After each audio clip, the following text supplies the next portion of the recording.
Most of us would like to understand how the climate is changing and what effects the changes will have where we live.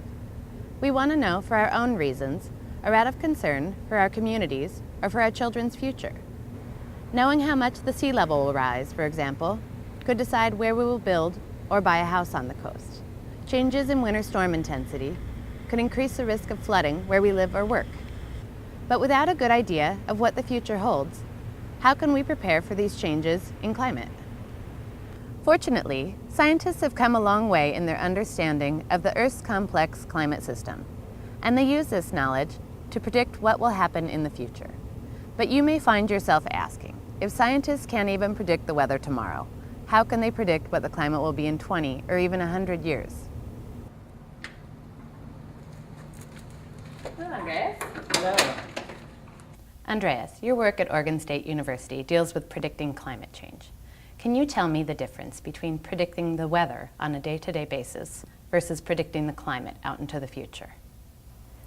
Well, predicting the weather deals with fluctuations on a day-to-day basis, as you mentioned. So today, for example, it's raining outside and it's Thursday, but you want to know what the weather is on the weekend because you want to go hiking to the mountains, possibly. So you look at the weather prediction, and those predictions are pretty good.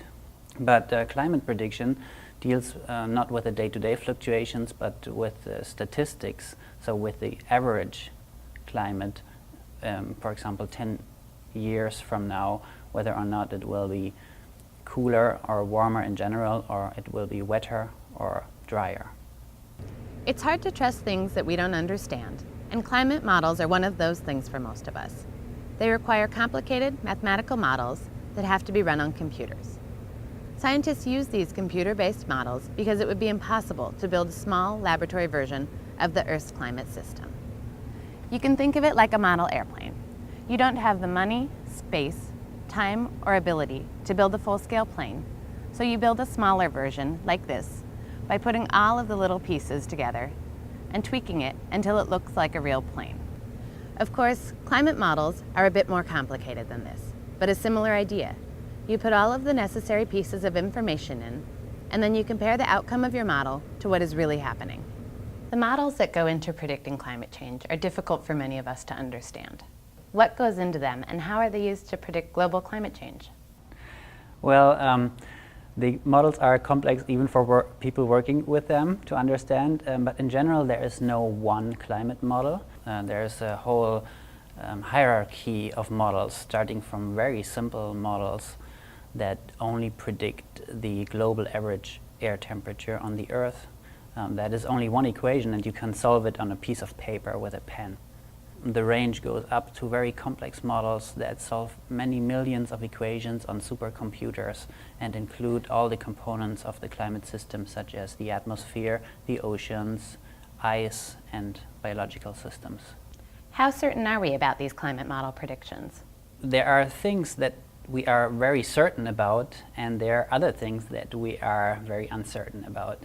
For example, the global average temperature changes can be predicted very well. This global average is not distributed evenly, but it is distributed unevenly, with certain areas experiencing less climate change, for example over the oceans, and certain areas experiencing more climate change, for example at high latitudes, in the polar regions, in the mountains, and over land.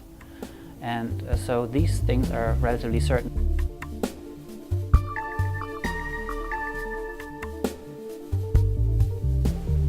Climate models like this one are calibrated by comparing atmospheric conditions from the past with conditions today. By extracting ancient air trapped in Antarctic ice shelves, researchers can determine what the Earth's atmosphere was like starting hundreds of thousands of years ago. From this information, they make predictions based on trends in carbon dioxide and global temperature averages. Oregon State University professor Ed Brooke is one of these researchers. I study the history of Earth's climate, and specifically what we do in my laboratory is study the history of greenhouse gases like carbon dioxide and methane and how they influence climate over geologic time. So what we do is actually extract ancient air from ice from Antarctica and Greenland and use these ancient air samples to study the past atmosphere. And to do that, we have to travel to places like the top of the Antarctic ice cap or the top of the Greenland ice cap, where groups of investigators get together and use these very specialized large drilling rigs that can drill all the way through, many miles through these ice sheets, and collect a long cylinder of ice that we then bring back to our laboratories. There's a central storage facility in Denver that the National Science Foundation runs. And then we go to that place, collect the individual samples we want. We ship them here by FedEx, and we've learned how to do that very well and keep them cold. Special insulated boxes that come into our freezer here. And then the people that work in my laboratory every day come into the freezer and pull out the sample they want, cut it on a saw, and then put it in a little cooler and carry it to the lab where we do our laboratory work.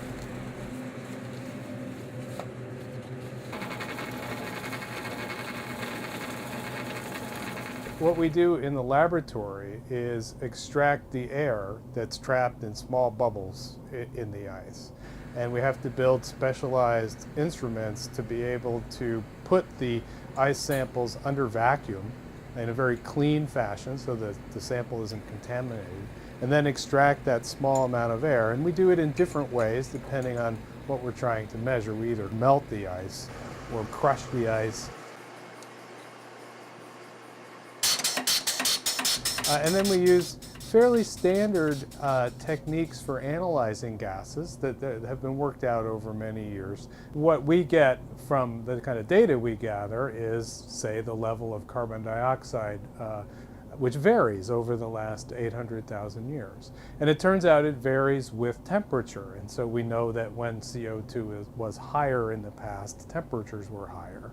And CO2 was lower, temperatures were lower. Now these are all variations at much lower levels than we see today, but nonetheless we can see the impact of carbon dioxide on climate over time, which gives us a sense of how much carbon dioxide change causes a given change in temperature. And so you can take those kinds of data, reconstructions of the past atmosphere and the past climate, plug that into the models and see if it all fits together, and that gives us a better sense of how good the models are going to be for future prediction. Scientists are continuously working on climate models to improve their ability to predict climate change. Current models still have some limitations. Global climate models predict the climate in the future on a global scale, but because of the computer limitations, they cannot resolve the small scales very well. As we learn more about what's going on with our climate, have these model predictions become more certain? We have come a long ways from, let's say, 20 years ago or so, when the predictions were much more uncertain than they are right now. However, there are still remaining uncertainties. This limitation of climate models is receiving a lot of attention because regional information is needed to be able to accurately plan for the effects of climate change on society, the economy, and the environment. Both Oregon and Washington State have been working hard to bring climate models down to a regional scale and develop some climate projections to help local planning. Washington, for example, has developed projections for climate change effects on Washington agriculture, forests, coasts, and other sectors. In their analysis are maps that display the difference between their projections for the state and what global projections show. Here, for instance, winter temperatures for the decade of the 2040s are seen to be a good deal warmer, according to the Washington model. Useful local information will become increasingly available as scientists and other citizens focus on what about the changing climate we need to know.